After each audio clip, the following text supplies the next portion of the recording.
Hi అండి, welcome to our channel భవిష్య ముచ్చట్లు అండి.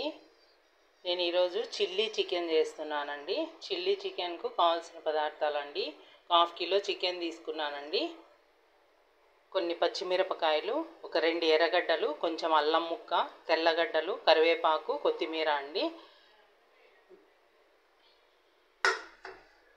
ఈ చికెన్లో ఉప్పు, పసుపు, కరివేపాకు, కొత్తిమీర వేసి ఆన్ చేసేసుకుందామండి. ఉప్పు, పసుపు, కరివేపాకు, కొత్తిమీర వేసానండి. ఇప్పుడు ఇదంతా బాగా వేయించేసుకుందామండి. దీంట్లో కూడా నేను కొంచెం కూడా ఆయిల్ వేయనండి, అట్లనే చేస్తాను.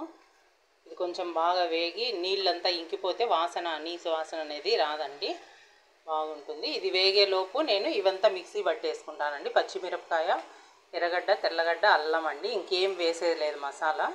ఇవి బాగా వేగిన తర్వాత ఆ పేస్ట్ చేసుకొని పేస్ట్ వేసేసుకోవాలండి. చాలా బాగుంటుంది. స్పైసీగా తినేవాళ్ళు చాలా బాగా ఇష్టపడతారండి. ఇంకా స్పైసీ కావాలంటే ఇంకొంచెం మిరపకాయలు యాడ్ చేసుకోవచ్చండి. మేము ఎక్కువ స్పైసీ తినం కాబట్టి కొన్నే వేస్తున్నాను. ఇది ఉడికేలోపు నేను అదంతా మిక్సీ పట్టేసుకుంటానండి. మరీ మెత్తగా లేకుండా కచ్చా పచ్చలాగా కొంచెము పేస్ట్ చేసుకుందామండి. చూడండి, పచ్చిమిరపకాయ, అల్లము, తెల్లగడ్డ, ఎర్రగడ్డ పేస్ట్ చేసాం కదా కచ్చా పచ్చగా, అది వేసాము. ఆ మిక్సీలోనే కొంచెం వాటర్ వేసి ఇట్లా వేసేసుకుందామండి. వేసి కలిపి సిమ్లో పెట్టి మూత పెట్టేసానండి.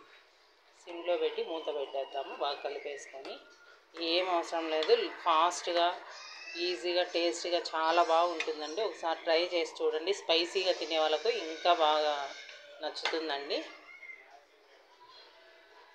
మూత పెట్టేసుకుందామండి. సిమ్లో పెట్టేసుకోవాలి, బాగా రెడ్గా వేగిపోవాలండి. చూద్దామండి. చూడండి, బాగా ఫ్రై అయిపోయింది రెడ్గా.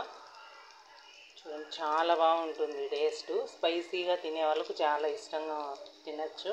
ఫాస్ట్గా అయిపోతుంది. మనం మసాలాలు ఏమి యాడ్ చేయలేదు, ఓన్లీ ఉప్పు, పసుపు, కరివేపాకు, కొత్తిమీర వేసి ఉడికించుకున్నామండి. ఆ నీళ్ళంతా ఇంకిపోయిన తర్వాత అల్లము, పచ్చిమిరపకాయ, ఎర్రగడ్డ, తెల్లగడ్డ మిక్సీకి వేసేసామండి. మసాలా ఏం వేయలేదు. ఫాస్ట్గా అయిపోతుంది, టేస్టీగా ఉంటుందండి. ఓకే అండి, మీకు నచ్చితే లైక్ చేయండి, షేర్ చేయండి, సబ్స్క్రైబ్ చేయండి. Thank you.